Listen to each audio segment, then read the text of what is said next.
taking a critical look at the gaming news of the week. This is Augmented Reality, presented by the Triple S League. Hello, everybody. Welcome to the Augmented Reality Podcast, your source for news, leaks, and insights about games and the gaming industry. September 7th, 2019, Saturday edition of the show. My name is Asheninity. I'm here as always with the Cybsidian. How's it going? It is going well. We're nearing the fall. We've got some great games coming up, and I cannot wait to see what is coming down the pipeline here. So yes, Greedfall hype, and also I found out that the Celeste DLC is coming in just a few days here, and sadly, it comes like the day before Greedfall. It gives me. I'm gonna have like a day to dive into it before we have to really go hard on Greedfall, which is just unfortunate timing because I just love Celeste and I want to continue my full walkthrough of that. Add Chapter 9 to the library there. But anyway, lots coming as we said, and I just wanted to update everybody on my tooth situation. I found myself a new dentist. He's a good chap. His name is Captain Morgan. He lives in a bottle in a cupboard above my fridge. I had tooth pain last night that was keeping me up, and I'm like, dag nabbit, I've got the podcast in the morning. This is not good. And my wife said, well, you could try swishing with whiskey. I'm like, well, we don't have whiskey, but we've got some rum. And about a third of a shot glass full on the gums, the pain was just gone. It was like this magical experience, let me tell you. So yeah, he's a good dude. Plus, I see my real dentist on Tuesday to get this filling redone. Tons of fun. Oh yeah. So anyway, I have heard that it is an exciting and extremely enjoyable experience. To get a filling redone, well, I'm just hoping it works. Otherwise, I need a root canal. No, I mean just like in general, it's like the dentist. Oh yeah. Yeah, the dentist. It's a great, so much great overall experience. Yeah. Well, I suppose when you don't have to eat physical food, I guess you don't know the joy of visiting the tooth doctor. Mm-hmm. All right, some fun stuff to talk about today. We've got a little bit of Cyberpunk 2077 news. We have just a bit of information about the crafting in the game that has been. We've known crafting was in the game. We've gotten some more detail about it, so nothing like super groundbreaking, but it's going to be some interesting info to go through. I think the big news this week, where Steam is making moves, GOG is making moves, and Epic is, well, they have a search bar, so there's that. So we're going to be talking about the competition between these three digital storefronts and what's happening with all of that, and also some interesting things happening with Konami. So, which should we be starting with there, Cyb? So let's start with Konami because I just cannot resist a good screw you story. And it really is a really good screw you story. I can't get over how hilarious and funny this is. So yeah, all right. Well, for context here, so there was an article in gamesindustry.biz called Mobile, Pro Evolution Soccer, and Esports, the three pillars of Konami, kind of outlining in general some of Konami's financial position, what they've been doing this past year. They had an interview with Mr. Masami Sasso, who is the president of Konami Europe. And so a couple quotes from the article here. If we look at this current console generation, so far the Japanese publisher has only released a handful of titles: Metal Gear Solid 5, Super Bomberman R, a Yu-Gi-Oh! Adaptation, and the annual outing for Pro Evolution Soccer. So Konami has not been doing a lot on the console front, on the AAA gaming front. They've mostly been focusing on other things, and yet the Konami's financials are doing they're just doing incredibly well. 2019 was their 5th consecutive year of profit growth. So they're doing something. Wonder what that could be. The profit growth, yes. Profit growth has been slowing. So this is what has resulted in this latest change. Now, I cannot state this enough. I really, really, really can't. And I want everybody to understand this, is that for the most part, this has been working for them. What's this? They're focused on mobile and Pro Evolution Soccer, that kind of thing? No. They focused on mobile and pachinko machines. Games. Pachinko games. You might have to explain what that is to some folks. So a pachinko game is where you go and you drop like $50 and you play for these like little balls or chips, and you know it's basically a slot machine, and you win a certain amount of them, and then you take them across the road because you can't gamble specifically like this, so they come up with this loop around where it's like you get these chips and then you go down the road to this other shop, and this other shop has actual prizes that you can then spend your chips on. Okay. Yeah, so it's not really gambling. It's just there's this really weird random company that it just sets up that has all these crazy items, and none of them are for sale. You can only buy them with these really weird chips that nobody really knows, what they do, because of course we know what they do. They're gambling chips. They're basically casino machines. This is what this is, and this is what they've been doing, basically, all along here. So this is they went and changed over to a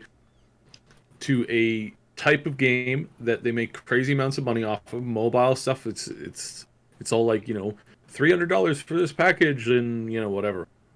And this is what they've been doing. This is where they took their company. This is where they basically said, yeah, we're doing this now, and this is going to be cool, and everybody's going to love this, and everybody's going to love us because, nobody's going to love us because nobody loves these kinds of games. Let's not be absolutely ridiculous. However, somebody must appreciate them. It's going to make us it's going to make us a lot of money. So, we're going to focus on this, and we're just going to make lots and lots and lots of money.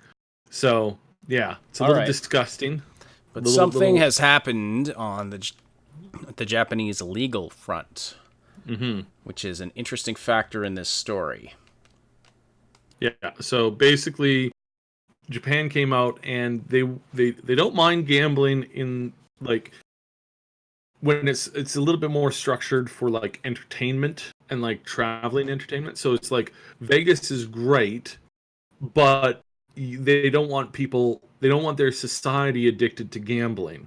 So they're making moves to get rid of this, because one of the things that like if you go to Vegas and you blow, $5,000 on gambling, and then you come back and you don't spend any money on gambling for the rest of the year, other than like maybe some, maybe the odd lottery ticket every once in a while, there's no irreparable harm to your community by doing something like that. There's no tie-in to to a failed to a failed government society community. There's no government has been able to identify that as like a bad thing.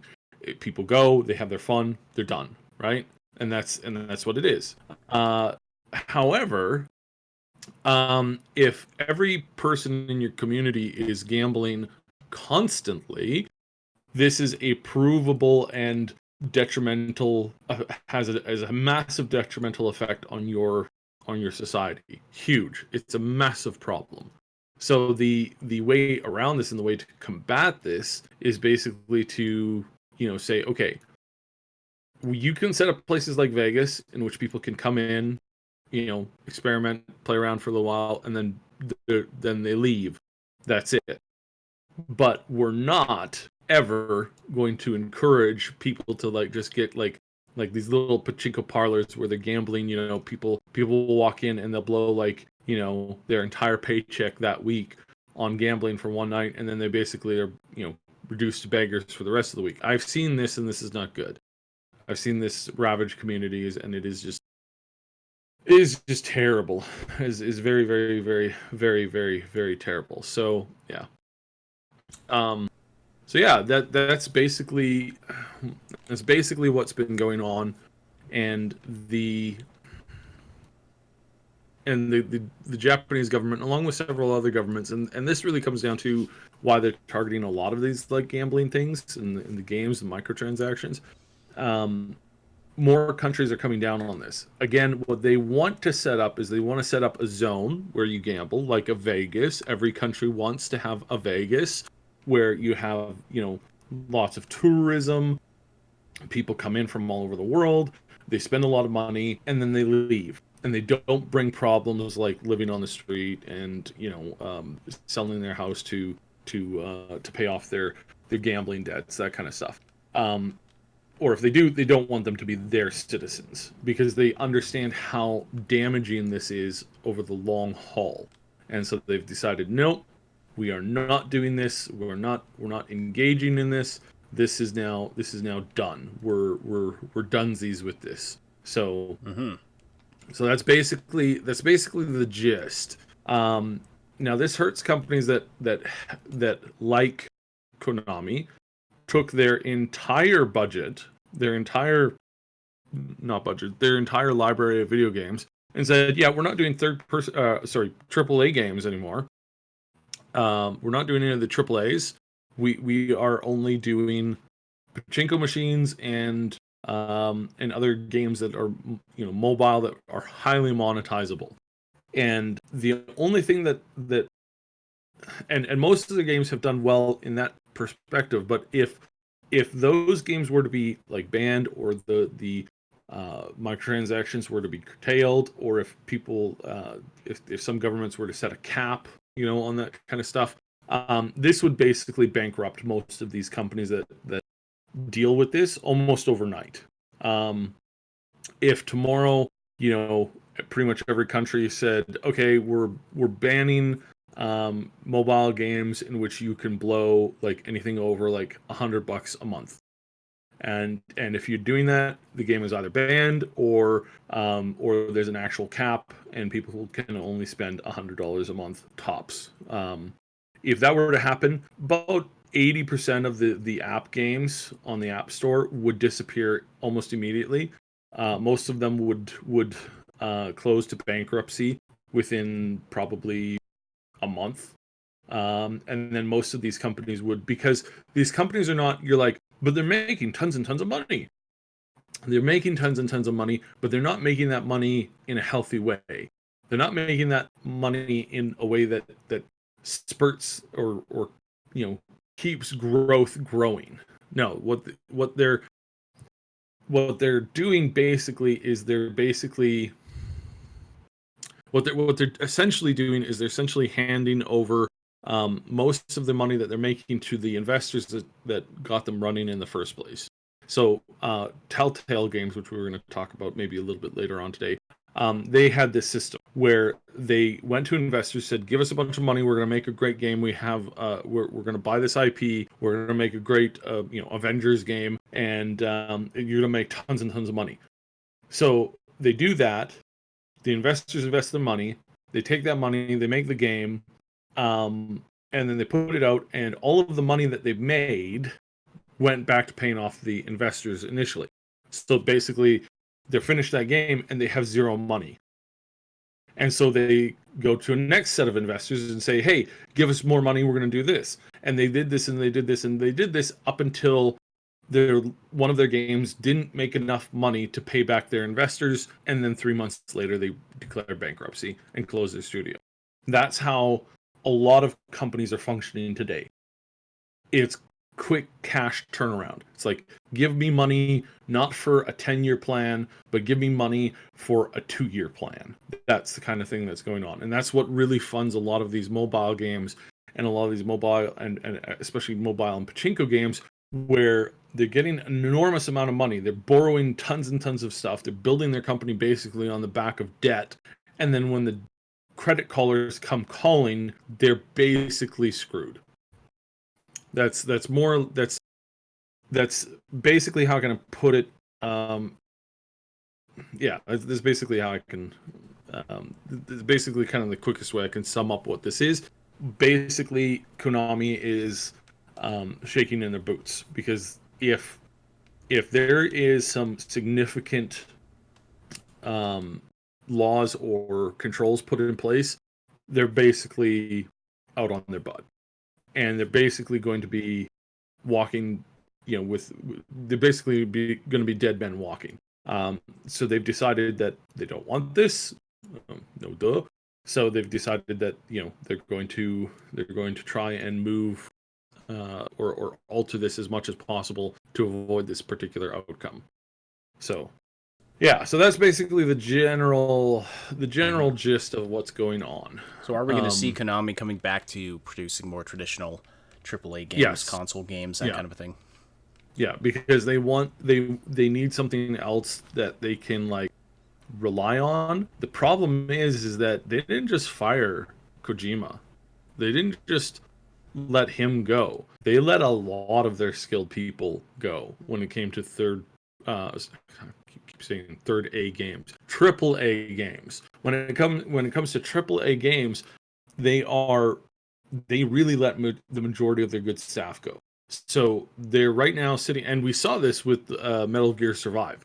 Metal Gear, amazing series, was the pinnacle of gaming for a lot of people for well over a decade. And then they let Kojima go, and the next game comes out, and it's one of the worst games. I mean, this thing was absolute garbage. So I don't. I'm just looking up the. Yeah. So Polygon gave it a 5 out of 5. If you were wondering, like, what a company that sucks up to anybody in power that they possibly can.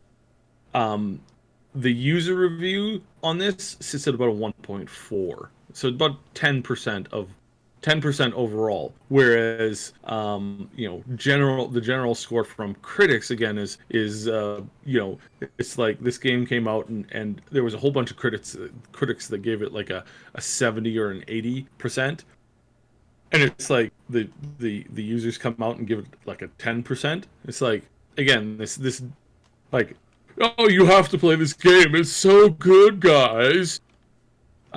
Despite the backlash from the fans, this is really a good purchase overall. It's like, how much did you get paid to say that?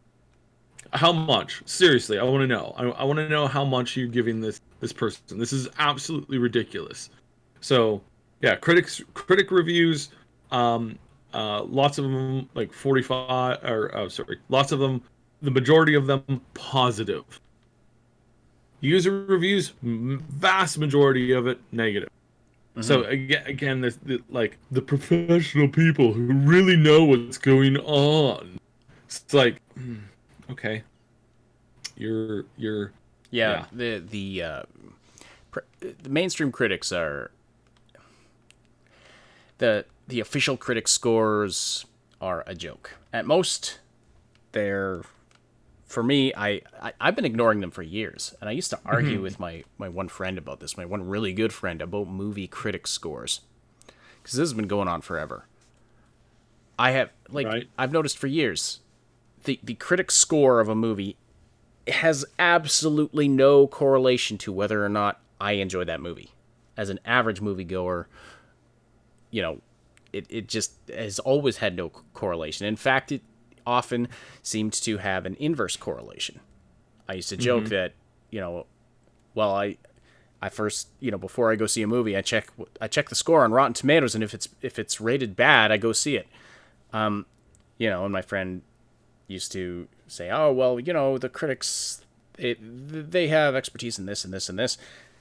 Yeah, well, it's become painfully obvious now that mainstream critics they're not objective. They're just not objective.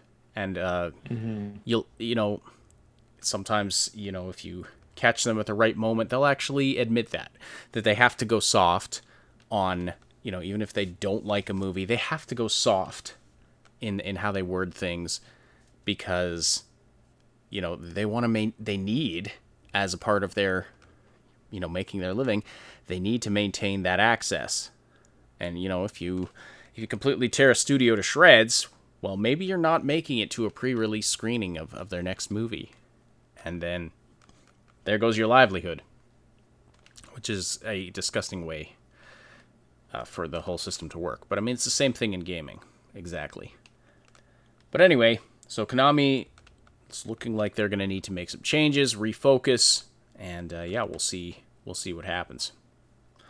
But Kojima, he left Konami. He had a massive fan base that went with him, so I think he's going to do fairly well. I think that Death Stranding is going to do very well.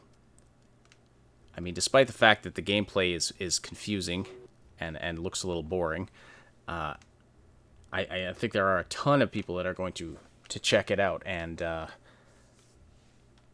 again, when I say boring, I just mean that we haven't really seen what the gameplay involved. We haven't seen what the combat looks like. We haven't seen anything except for Norman Reedus walking through, some very beautifully rendered environments. Yeah. So. All right. So, let's talk about. Let's do Cyberpunk quickly. So, a little bit about Cyberpunk crafting. Oh, and there's a couple other things we can talk about as well. There's a couple things that some of you folks put in our content requests channel. So, we'll talk about Cyberpunk for a few minutes here. So, a question was posed to the official Cyberpunk 2077 Facebook chat, and it's a great source for information. It's definitely worth putting your questions to them in there, because sometimes you get a response. And this is where we get a lot of great information from. So, the question was, are there different types of ammo for each weapon, and is ammo craftable in the game? What can you craft in general? And the response they got back, which was posted to Reddit: since we have no classes in the game, everyone can craft, but you need to invest in the right perks. You'll be able to craft multiple items, including armor, shards for cyberware, weapon modules, special weapons, consumables, and gadgets. So a variety of things you can craft, and we've known for a while that weapons are going to be highly customizable and upgradable. Your cyberware is going to be customizable and upgradable. So you'll be able to craft some of those components.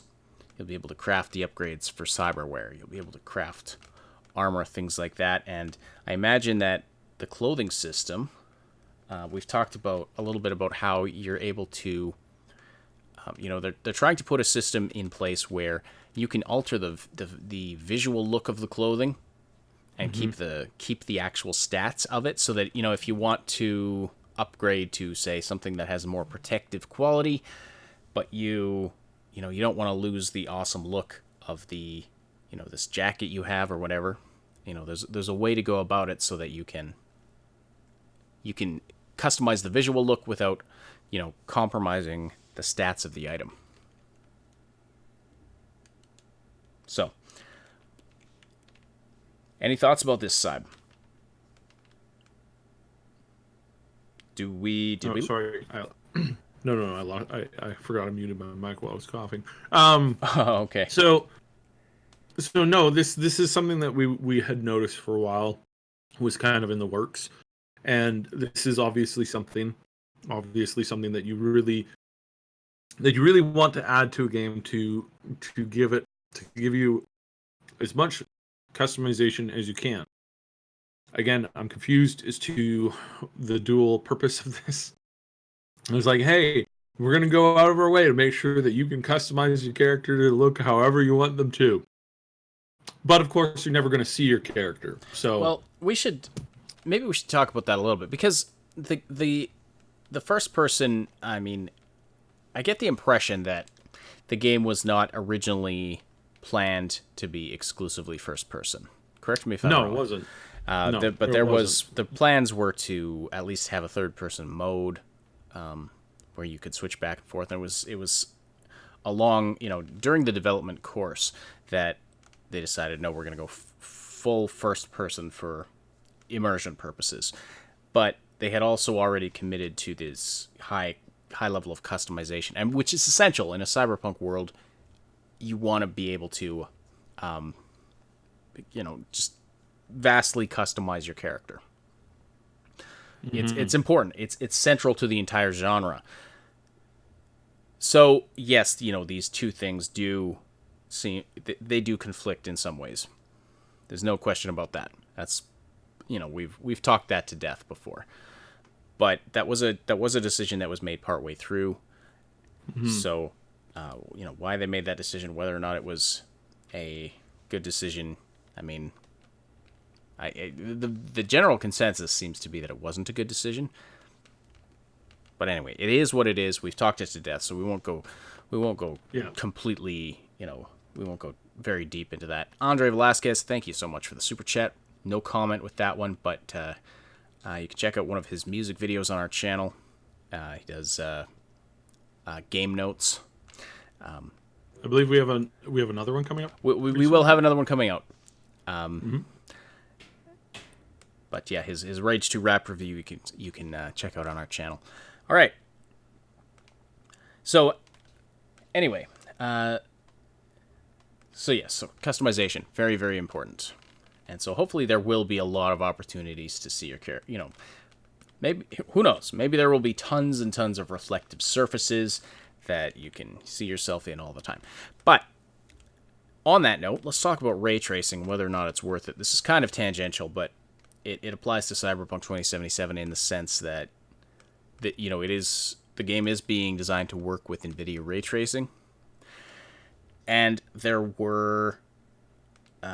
been some discussion about it, because in some of the ray traced images that they've released, or the ray traced video that they've released, it looks like some people were saying it looks worse.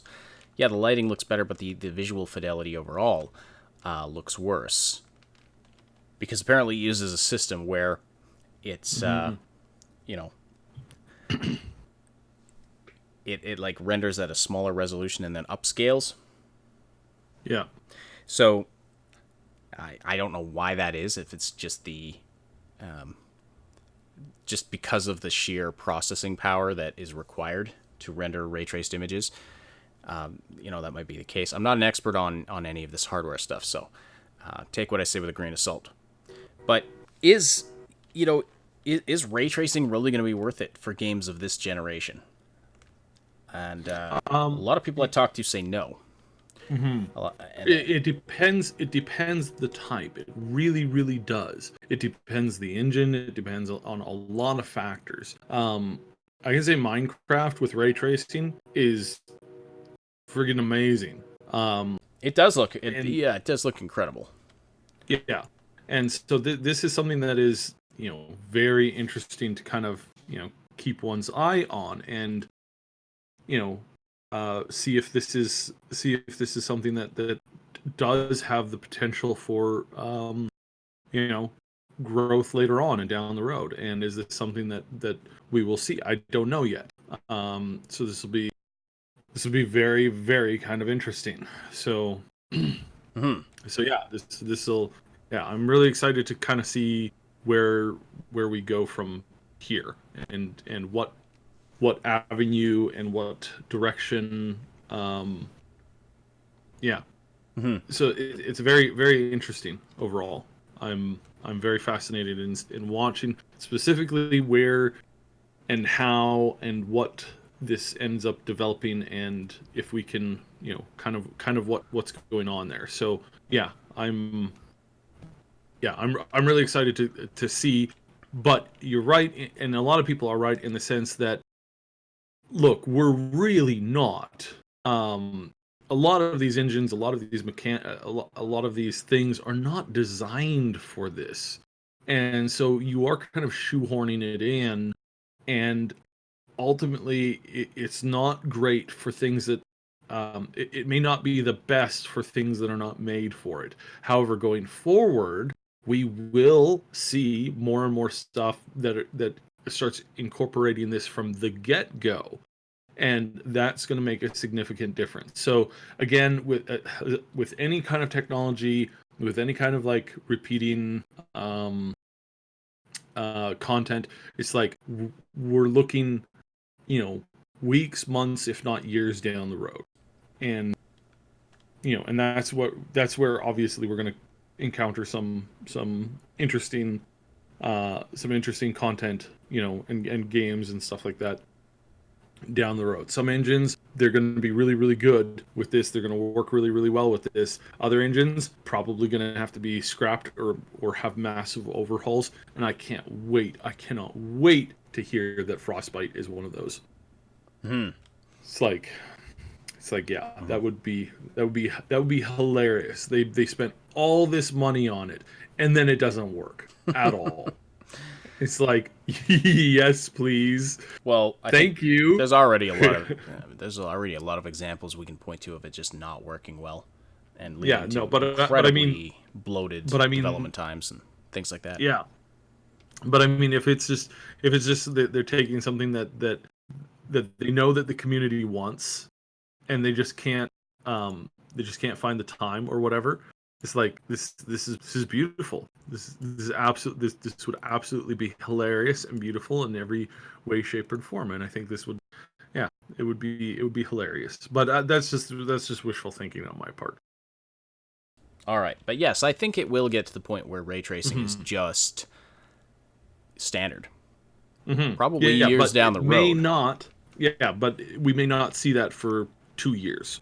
I would say between 2 to 3 years, it'll become pretty much standard. Really, I was going to give it more time than that even, but I mean, we're talking a span of years before it becomes really standard on. I mean, to the point where it's like an expected feature, kind of like anti-aliasing or something. You're right in the sense that you would have thought it would have taken more time. Yes, it would, but they've been working on this for almost a year already.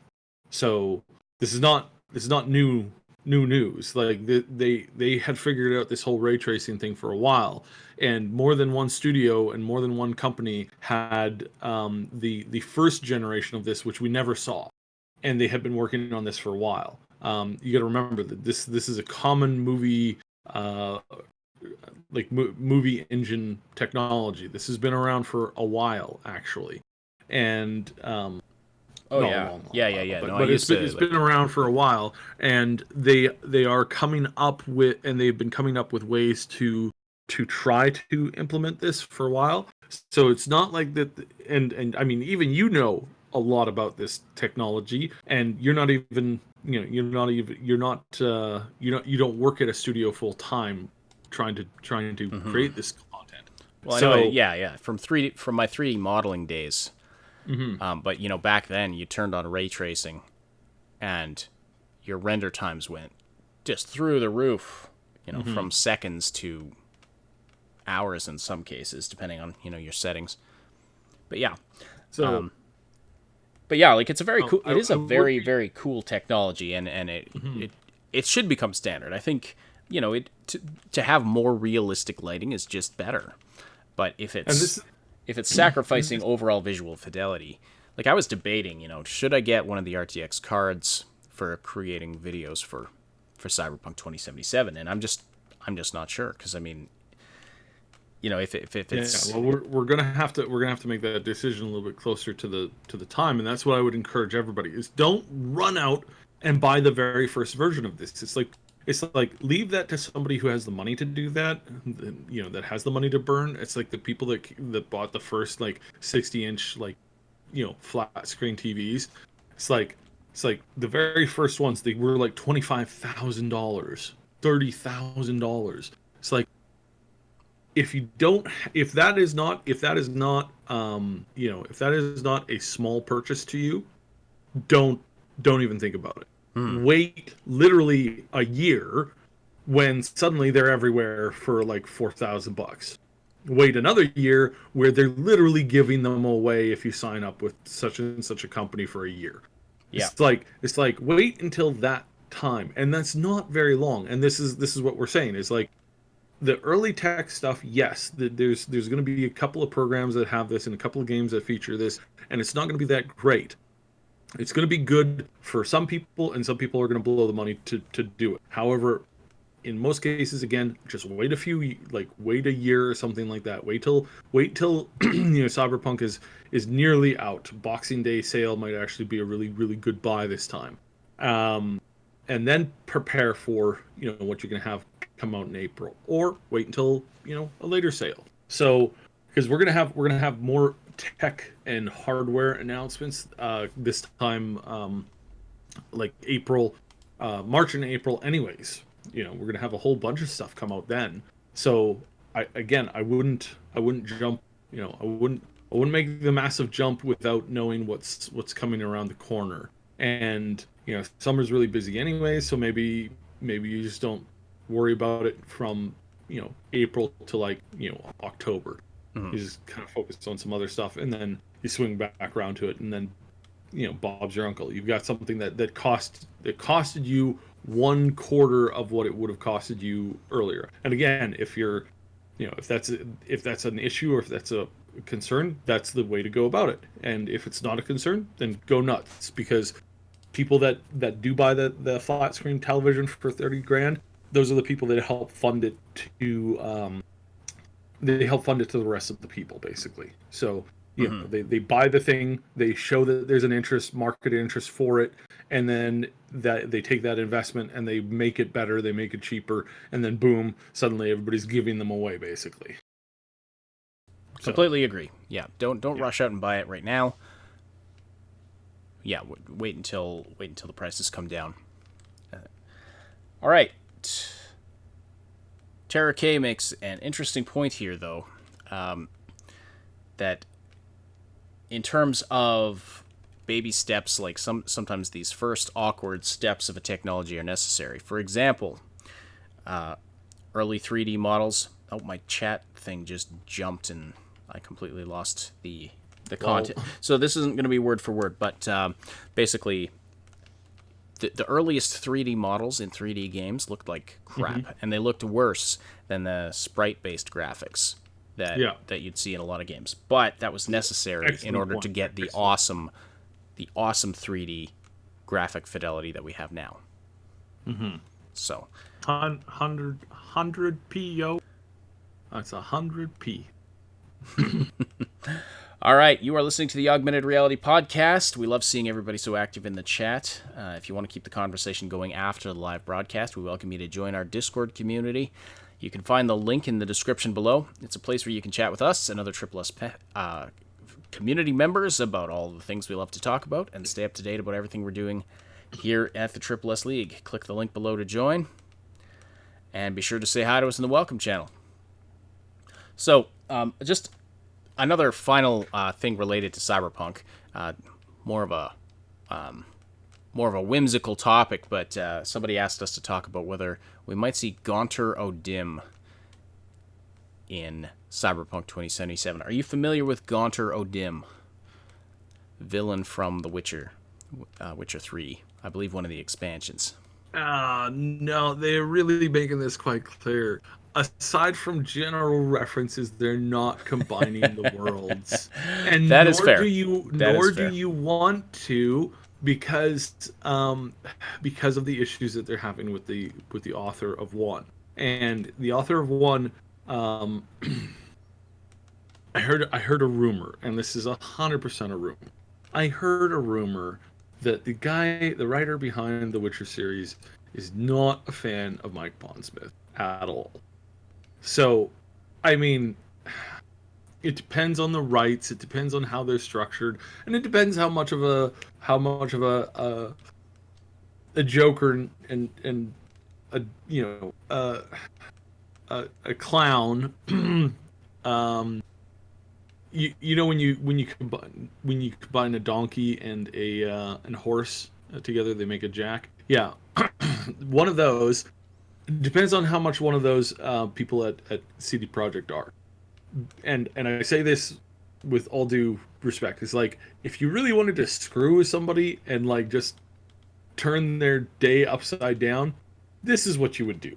this is what you would do. This is how you would do this. And this would be really, really, really funny. I'm not saying do it. I'm just saying it would be really, really, really, really, really funny if this just happened to be how it went down. And yeah, let's just leave it at that, you know? Fair enough. So, I mean, probably not. But still a fun fan theory that Cyberpunk 2077 and The Witcher are in the same kind of multiverse. Yes. And the, you know, so the basis for this is you have Siri at one point talking about, you know, how she traveled to another dimension where people had metal in their heads. They waged war from a distance using things similar to megascopes. There were no horses. Everyone had their own flying ship instead. A lot of people are taking this as a sort of an inside reference to the Cyberpunk universe, and this has led to speculation. Which well, was, will we see? It was right. It was. You know, but it's one of those things where it's like, yes, the fans really, really, really want this. Like they want to see a Siri. Out of all the theories that I know of, this like fan theories in general, fan theories for games and stuff like this. This is basically right up there with the fanfic of Edward and the werewolf thingy from that stupid vampire movie with the Kristen, whatever her name is. This is basically right up there with that. You know, it's this fan theory that most people look at and go, okay, sure, I guess. Do we really need this, or is the okay? Well, you just do you. You just do you. Yeah, you know? yeah. Well, I mean, if we don't see Siri, and of course, you know, the whole thing with Mr. O'Dim now is that he's some kind of a dimension hopper, and so people have been speculating. Oh, wouldn't it be cool if he, you know, if he made a cameo appearance? But anyway, probably nothing on an official, you know, from any kind of an official release stance. But I mean, modders can do basically anything. So, we will see. And again, you know, I know some people this is like they keep themselves up at night thinking about this. So just relax. You're gonna see some cool stuff, but in this particular case, I really, it's really not gonna happen. So, I mean, it could, but it won't.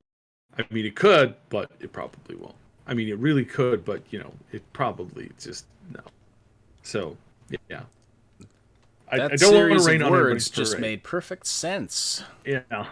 Yeah. Anyway. Yeah. All right. So, let's talk about the great storefront battle that is happening. There is an arms race, it would appear, in the online storefront competition between Steam and Epic and GOG. And of course, Steam is the dominant front runner, has been forever, and you know, it's gonna take a lot to dislodge them from their place at the head of the pack. You know, they have just a massive user base. Yes, the great Store Wars. Wars. I was tempted to make like a Star Wars crawl parody for this. You know, it is a time of civil war. You know, the great whatever. Call it the Star Wars. We'll get there. We'll get there eventually, guys. Yeah. And gals, this is like you have no idea. You have no idea. Like, you know, in the future when we're all ruled by mega corporations, people will look back and go, I wonder what would have happened if it wasn't KFC that was the only one left standing at the end of the restaurant wars. It's like now everybody eats KFC, and that's all there is it's just the chicken. You know, the chicken. And you know, if that's the future that's going to happen with mega corporations, yeah, that's probably going to happen that way. You know, shout out to Demolition Man, the movie where Taco Time, or was it? Yeah, I think it was Taco Time was the only restaurant left standing, and they basically bought up every other restaurant in the entire United States. And so the only place that you could go to a restaurant was Taco Time. And they were like a fancy restaurant now, and they did like a variety of food. But the point was is that in battles of mega corporations, there is only one winner, and then that becomes the default version. Period. I have got to go watch that movie again. I saw part of it when I was a kid, which I was way too young to be watching it. But man, where he swears and gets the automated tickets that shoot out of the machine. And then that scene where he's in the bathroom and he needs toilet paper, so he's like swearing. You don't know what the 3 shells mean? You don't know, he doesn't know what the 3 shells do. And then he stares him down. He's like, I see how that would be. I can see how that would be frustrating. All right, so anyways. So some interesting announcements recently from Steam and from GOG, so we'll go through those. And I was having a good conversation just before we started the podcast with our viewer, your boy JC, in the chat. Shout out to you. Made some points that some of the new Steam updates, they're not new in the sense that they didn't just come up with these directly as a response to the Epic Games Store. Some of them have been planned for years now. And, there's early concept art that's been leaked and stuff from a couple of years ago, that kind of a thing. So, yeah, I mean, some good points there. But at the same time, it does appear that the presence of the Epic Games Store on the market is spurring Steam on towards making some positive changes. Back in January, there was a bunch of announcements about how, what Steam is going to be bringing to the table in 2019, the changes and improvements that they're going to be making, and the timing of that is very conspicuous. I mean, it's just a few months after the Epic Games Store appeared out of nowhere on the horizon, and we were speculating at that time that it was kind of lighting a fire under Steam to get some of this stuff done, to make some of the improvements that that people want, and lo and behold, here we are. And it just what's really funny about this whole situation is that since the Epic Games Store launched, with the promise of all these new features to come, now we're seeing Steam improving its features. We're seeing the concepts, and the beta is going to be going live shortly for their new library layout and that kind of a thing. There's some other things coming for Steam Labs that we're going to talk about. We have also seen the beta for GOG Galaxy 2.0, which is being developed with the intent of bringing, linking together all of your different gaming libraries and communities. And then we've seen Epic get a search bar. Ooh, search bar. And buy a whole bunch of exclusive. That's the only way. I went and checked. That is the only way you can sort through the games on the Epic Store. You can't even search by category or tag. So it's really interesting. It's like they have. It's like Epic burst onto the scene and said, "We're gonna make all of these awesome changes, and we're gonna add all these features." And then Steam and GOG were like, "Oh, we'd better get on our stuff." And then they got on their stuff, and they're rolling out their stuff, and Epic is still like, we don't know what we're doing. So it's like Epic spurred them on, and then got stuck in a rut themselves. So, I mean, that is definitely an oversimplification of the situation, but it's just really kind of funny when you look at it. But let's talk about. It really is, and so I want to throw this out there. So there's some people who say, oh well, they've been working on this for a long time, and these changes were coming eventually. Yeah, so was Half-Life 3. Okay, so was Half-Life 3. Come on. Well, and stuff. Stuff can be in the planning stages for years and years. And then, it all comes down to when are they actually going to be working on it. So anyway, I mean, some very good points from our boy JC. But I think I don't think it's either or. I think it's both and. I think it's, yes, they were planning this stuff, and, Epic sort of motivated them out of their complacency, which is like one of the things that, it's one of the criticisms that is leveled at Steam, is that, they are lazy. They don't do much. Yes, they have this dominant platform and they've kind of become complacent. Haven't been improving it very much. Haven't been putting out games. They don't know what the number 3 is, that kind of a thing. All right, so let's talk though about what some of the changes that are coming to Steam, and we'll also talk about what's coming from GOG. So, if you go to Steam's development blog, you can see some screenshots of their new library layout, and it looks sleek. And it immediately reminded me of the beta version of GOG Galaxy 2.0, which also is incredibly sleek, incredibly nice looking. It's not, you have, a bunch of sorting options, view options, your game graphics is not just an ugly list anymore. So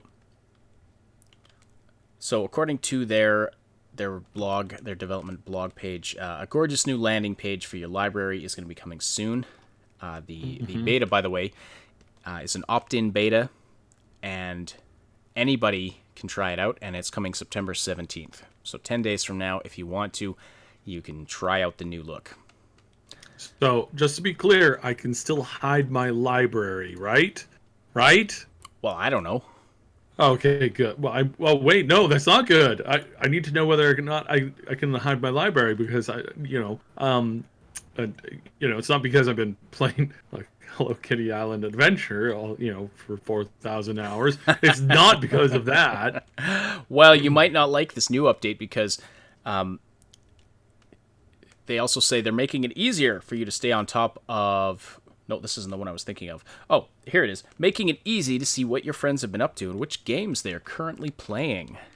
So yes. See, that's the thing that's the thing that some of us don't want to do. Some of the games I have to play due to work-related things are not games that I necessarily want everybody to see that I've been playing a ton. So, well, I don't know. You'll have to look through and see what the options are. They don't go into a ton of detail about that here, but I won't tell anybody about your Hello Kitty Island Adventures game. All right, so they're also making it easier for you to stay on top of changes happening to your games and who is playing what. The new library makes it simple to see not just if a game has been updated, but with the new events feature, what that update is and why you should boot it up and give it a shot. So I really like this, because right now it's a real pain to try and figure out what version of the game you have installed, and whether or not that update has gone through is a pain in the ass. So if they're improving that system, I like that a lot. And there's a new events system, so the game developer can announce, okay, we're updating on this event, here's what's happening, and here's what's going into this. Some kind of a system that you'll get some kind of a feed, it sounds like, that explains all of what's going on and what's relevant to the games that you're playing. So yeah, I mean, it's really interesting. We'll have to actually try it out to see how well it works, because it's hard to actually. Here's they go into a little more detail about the events feature here. If you're a dev, it hasn't been easy to let someone know that you've just shipped a big update to your game. Yes, absolutely, I agree. And as a user of the game, as a sidebar, as the player of the game, it hasn't been easy to know if an update has gone through. You literally, in a lot of cases, have to boot up the game and then look for the version number. So that if there's if they've made that easier, that's fantastic. It hasn't been easy to let someone know you've updated your game, especially if they've moved on to something else. Now it is. Starting today, developers will have access to all new event creation tools that will feed directly into the new library. Not every event needs to be a big update, though. The new event tool gives you the ability to connect with players and share other things like a developer live stream or a community challenge, or even highlight interesting fan art. So I like that. I like giving developers more tools to communicate and connect with the people that are playing their games. Yeah, and this is a long time coming, a very long time coming. And it is finally now showing up, and this is what a lot of people, a lot of developers have been asking for, and praying for and hoping for. So yeah, this is nothing but good news. So yes, absolutely. Yeah, I think overall, I think this is I think overall we're going to be seeing Steam pull ahead because of this, because of these changes, because of the giving the more tools to the developers, giving more tools to the creators. I think this is nothing but good, and I think this will overall this will overall be very, very healthy for the environment. And we're going to see some really, really great stuff coming down the road here. So 100% kudos, congratulations, golf clap, because sorry, no, I'm not clapping Steam, I'm clapping Epic, because they basically made Steam get off their laurel and get to this. And yes, ultimately we will have a better store system because Epic forced Steam to do it. So congratulations to them. And because Epic is not going anywhere. I really think this like there's a lot of like young users who are using Epic, but these people have no loyalty to Epic. They don't have loyalty to Epic. They have loyalty to games, and this is what Epic really screwed up royally on. They didn't understand that the gamers have loyalty to products and people, not to the people who sell them those products and content. If they can't get it somewhere, they'll just move to somewhere else. And so this makes it very fickle. They did understand this in the sense of, well, we're going to just get exclusives, and we're just going to keep buying out exclusives and buying out exclusives and buying out exclusives. But because they couldn't do that for the majority of the market, and because by doing that they've turned the majority of the market against them, they're subsisting off of a small minority who has ultimately no loyalty to them at all, and they will happily move over to whatever they want to or they need to get content from wherever we have. So yeah, so GOG is doing a good thing here too. They're really stepping up to lay the groundwork for long-term gain, where Epic has just been like short term, blow money, blow even more money. And again, the facts speak for themselves. And right now, we have a variety of games that I was eagerly anticipating. I was so excited to wow, what? Oh, there must be some kind of competition going on or something like that.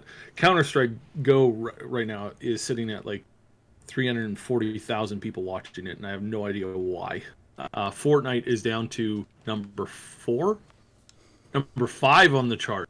Number 5 on the chart at 61,000. Okay, there must be something special going on with Counter-Strike right now. I have no idea why. But Rebel Galaxy Outlaw was a game that I was looking forward to so much, and I was like, this is going to be great. I can't wait for this game. It was on my list, and now there is 3 people watching it and 2 people streaming it. And I think I'm pretty sure both of these people only have it selected because they forgot to deselect it and select the real game that they're playing, because one of the people is playing Gears 5 and the other person is running around playing some other game. So I think there's only Wow. Yeah. I think there's only one game that's actually streaming this, or one person who's actually streaming this, and that's where the 3 viewers are. So congratulations, Rebel Galaxy Outlaw. You took a game that was highly anticipated, looked really, really good, was fun. You put it on a market where none of the people were interested in playing that game. So I hope to God that you saved every dime of that buyout that you had, I hope to God that you put all of that stuff in the bank and you are going to buy the biggest advertising campaign you possibly can to get people playing this game once it moves over to Steam. You ignorant, stupid. Here's the thing. I was thinking about this week because I'm working on a new Gaming After Dark episode, and they keep things keep happening, and so I keep changing the direction of the episode, and so I hope it doesn't wind up being a jumbled mess in the end. But I was thinking about this whole Epic Store thing and the Epic exclusivity, and how yes, it provides financial stability for these developers in the short term, but what happens if their game doesn't sell well? Well, and that's why I said, you remember my advice to developers, and I knew some developers who were asking. They're like, okay, what do I do if this comes my way? What do I do if people ask me for this? What exactly do I do? Where exactly do I go? And et cetera, et cetera, et cetera. And my answer was pretty straightforward. If you get an offer to join up with Epic, you're basically make sure that you every dime and money and piece of cash that you thought in your wildest dreams that you might get from launching your game on Steam and all these other places. If you thought you were going to get 100,000 people to buy your game on launch day and then another 100,000 over the next 24 months, and you thought that they were going to play an excess of X number of hours and spend X number of DLCs and other stuff, you take all of that money and you put that you put that as your opening, like your bottom line. It's like, we cannot accept this deal for anything less than this, and our opening request is double it. Because there's a very good chance that this game is never going to be played by basically anybody. And if it's not, be prepared that your game may not be played by anybody and may be just passed over as ignored as far as most of the players go.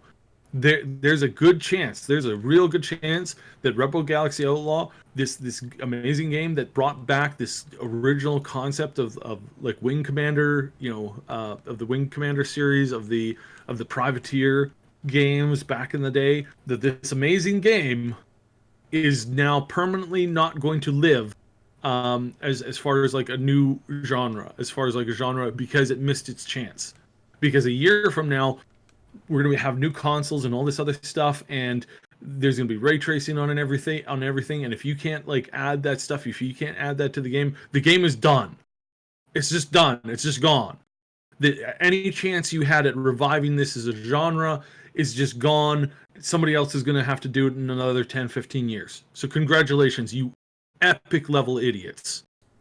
And now that epic level idiots has a brand new connotation because of the Epic Store. It's a very, very fitting term, yeah.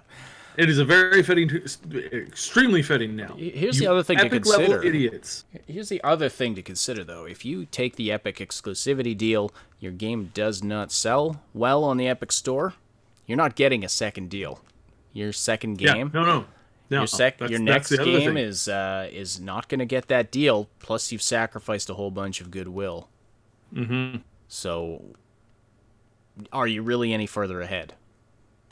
And again, I know a lot of devs who regret their choice because we are in the age of backers, of individual backers.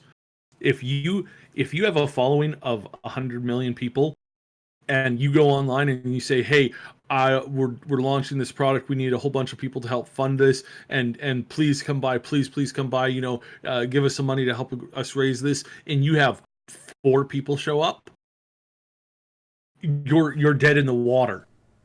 Your 100 million is worth nothing. Absolutely nothing.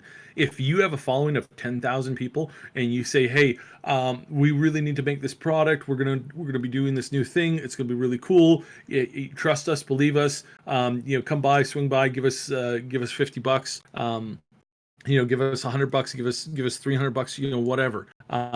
If you can give us something, that's great, and we appreciate it, and whatever. And you manage to get half of those people to give you $50, that's $250,000, and you're set for the project, basically.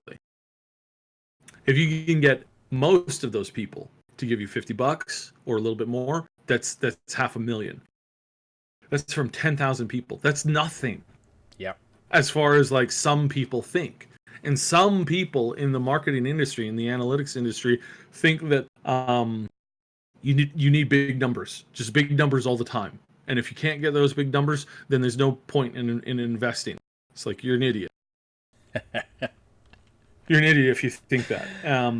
And so this is the age that we're in. When you cross, and this is coming from one of the developers, when you cross your people, and all of these people who've been giving you like $200-$300 a year because they believe in your product, they believe in the content that you're doing, and they're right with you the whole time. When they send you a letter that's basically like a heart, like it's basically a breakup letter, and like saying, I thought you had, I thought you had our interests at heart. Clearly you don't. Clearly you don't care about us. I'm never giving you another cent. I am upset at the choice that you made. It ruined my weekend. You ruined my, hope and dream for this title, and you're just dead to me. I'm sorry, but you're dead to me. Goodbye. Screw you. Walk away. If that is how you're going to, how doing that is going to be received, you basically screwed yourself, because now you don't have those other people. Those other people are not coming in. They're not coming back. They're not going to be lining up to support your next project. So yeah, you traded all of your goodwill, all of your people, all of your things for an artificial jump, which is what Epic did. Now, again, it might be worth it if you are willing to like just burn your studio down when you're done and walk out the door with a huge payday, enough to start up your next new company, and not have it tied to Epic Store, not have people remind, hey, wasn't this the same person who signed up with Epic? Yeah, screw you. If you're willing to like go the long way and hide and or like remove that as much as you possibly can, then great. That good for you. Go nuts. But yes, this is the point that we're at now. Something to consider. You gotta look down the road and decide. Yeah. Is this going to be a good thing in the long run? And I mean, if you decide it is, your choice. But there are some risks to it. It's not just a bag of free money. There are strings attached. There are always strings attached. All right. So, a couple other things with Steam. There's some interesting things happening with Steam Labs. One of them is that there's an Experiment 004 happening right now, which is a new way to search that includes a price slider, options to hide games you own or have wish listed or that aren't on sale, and things like that.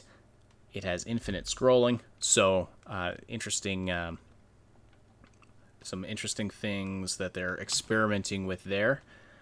And then another really interesting thing, I think this is fantastic. They are experimenting. They're going to be coming out with an experiment called Deep Dive, based on an app called the Steam Diving Bell by Lars Duché, and this individual is actually, they're actually working with him to create. So this fellow Lars Duché, or Ducé, created an app that just had some innovative ways of searching Steam. And so Steam is now actually working with him to improve their sort of deep dive, not search features, but game recommendation features. So it says here, Diving Bell is a recommender, but unlike the kind that examines your preferences and figure out what to suggest based on that, this one works by taking a game you suggest to it and then bringing up more things like it. Duché compares it to a Wikipedia binge, the idea that once you have a topic you're interested in, what you want are similar related topics to explore. Interesting way of explaining it, but anyway. The deep dive experiment isn't active yet, but you can mess around with the others on the Steam Labs page if you're interested. But yeah, it's really interesting. So this guy came up with an interesting way to recommend games on Steam, and now Steam's working with him to implement some of these things into Steam itself. That's that's fantastic. First of all, that they're this is what Valve does best. Good old fashioned. If you want to call it that, it's an apt term. It's an apt explanation of it. But if you want to know what makes Steam good, it's because they actively act in the truest and the best form of capitalism. The truest and best form of capitalism is that you stand there and you say, okay, so whoever's got the best idea for making this work in the best way possible, raise your hand. A bunch of people raise their hand, and they go, okay. Not literally raise your hand. They test out them, and they take the best stuff, and they make that work. Yeah, and they're not like going like some companies would go after him and try and shut him down. Now, and I want to say, Epic is one of the best examples of crony capitalism that we've ever seen. So I need to be clear. There's two different things going on here. Epic basically says, "Hey, come over, put your game on here, and you'll get. We're going to give you a whole bunch of goodies." And you have a bunch of these developers who go, "Okay," and then you have one developer who says, "No, thank you. I'm not going to go on your store." And the immediate reaction to this is that the Epic Store says, "Okay, well, if you want to be on our store, you can't be on any other stores."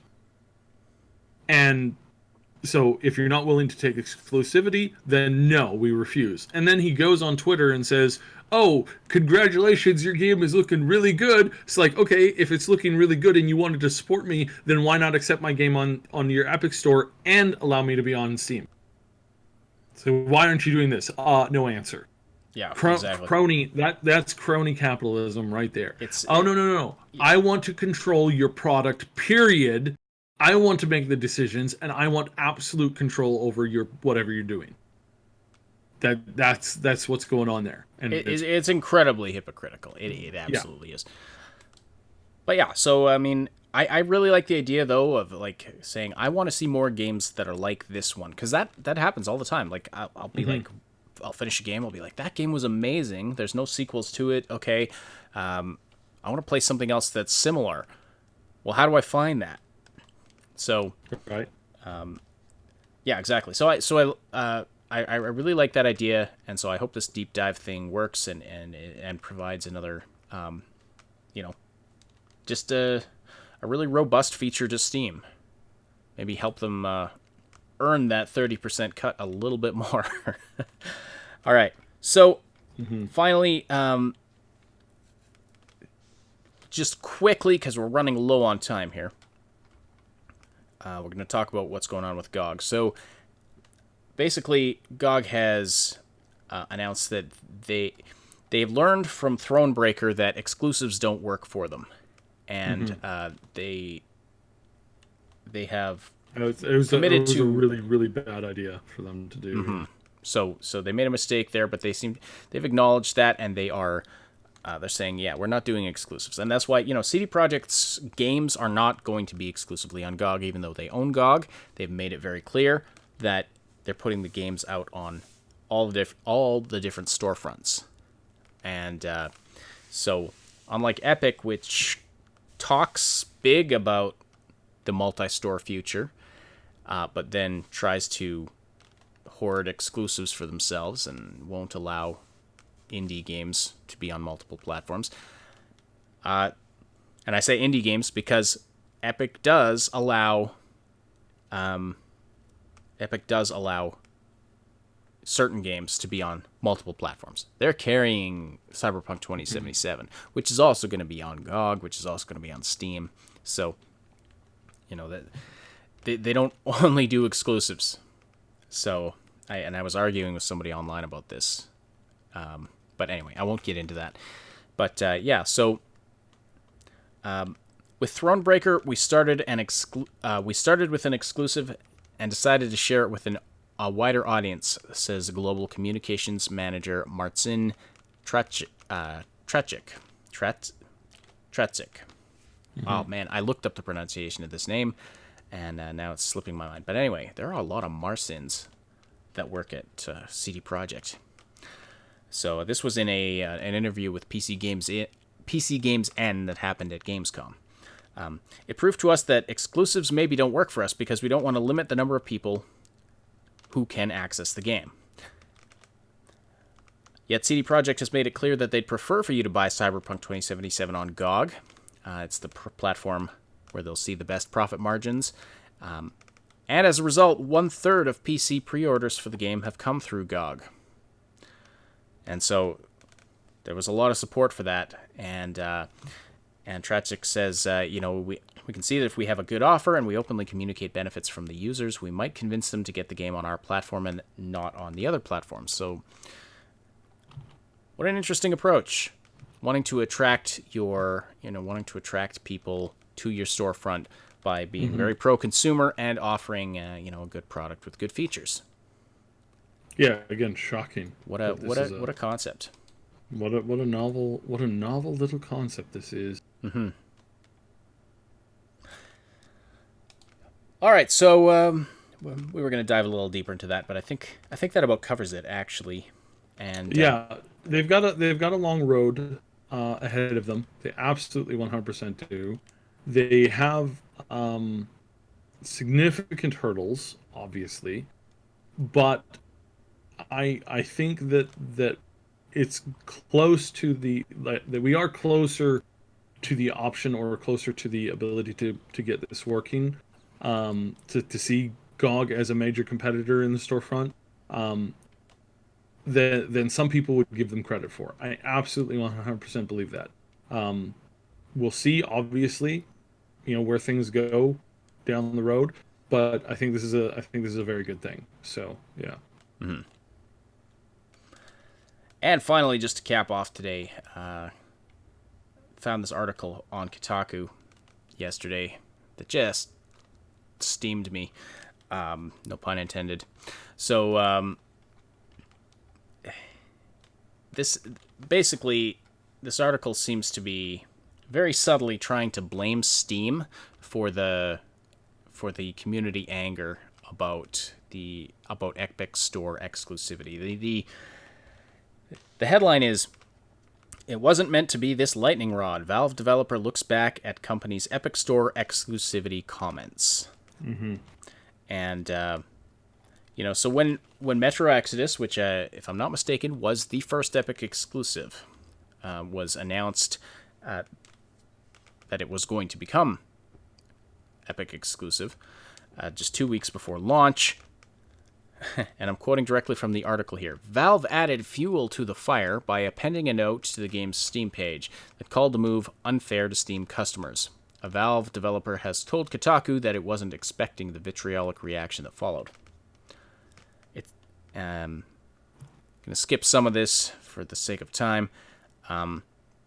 But speaking to Kotaku during a Valve event in Seattle last week, Steam business developer and designer Nathaniel Blue said the company did not intend to legitimize the outsized backlash to Metro Exodus' Epic Store exclusivity when it put a comment on the Steam page using the word unfair. The use of the word unfair, he said, was meant to reference the timing of the announcement rather than the entire concept of exclusivity. That's a strange statement. I mean, I don't see how changing the timing of the announcement would make it more fair if the game had already been, announced on Steam. People had been pre-ordering it on Steam, etc. But anyway, so I'm not entirely sure what he means by that. Mm-hmm.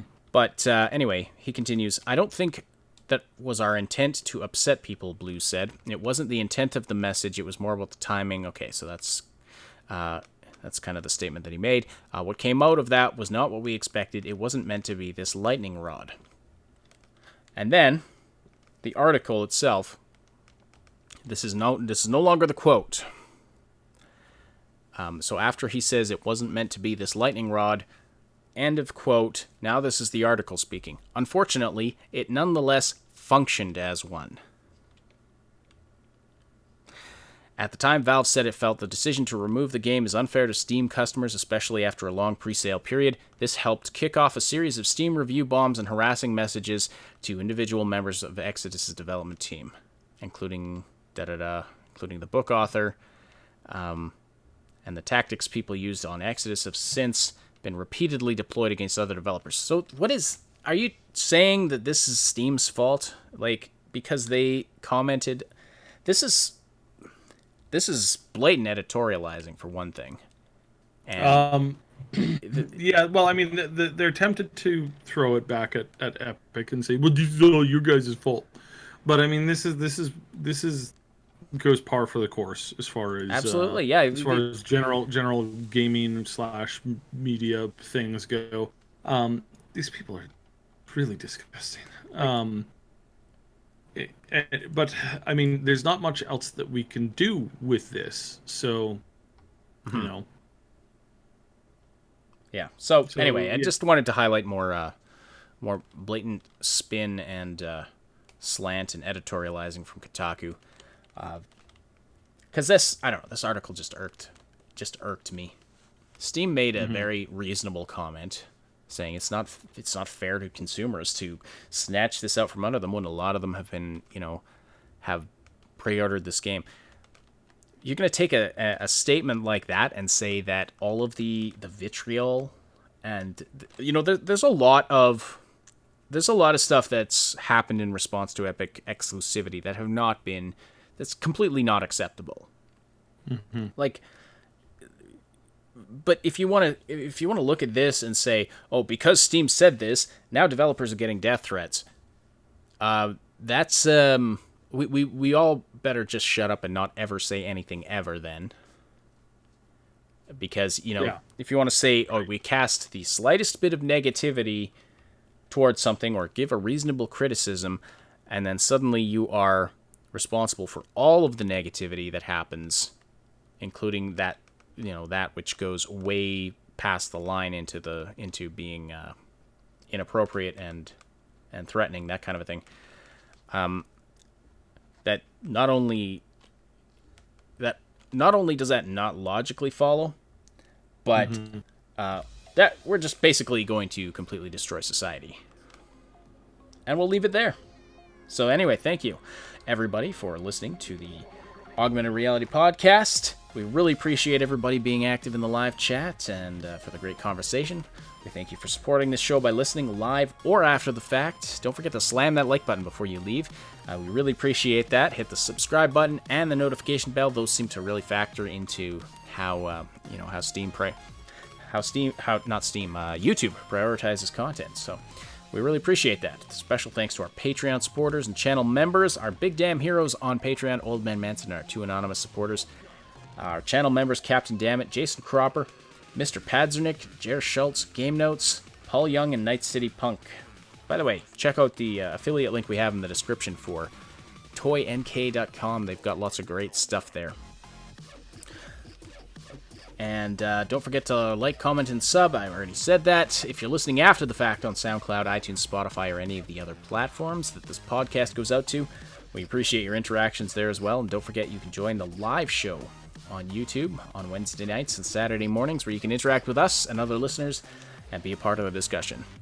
See the Discord server for exact times and schedules, and to talk to us and give us ideas for content you want to hear about, and engage in all kinds of great discussions that are happening all the time there.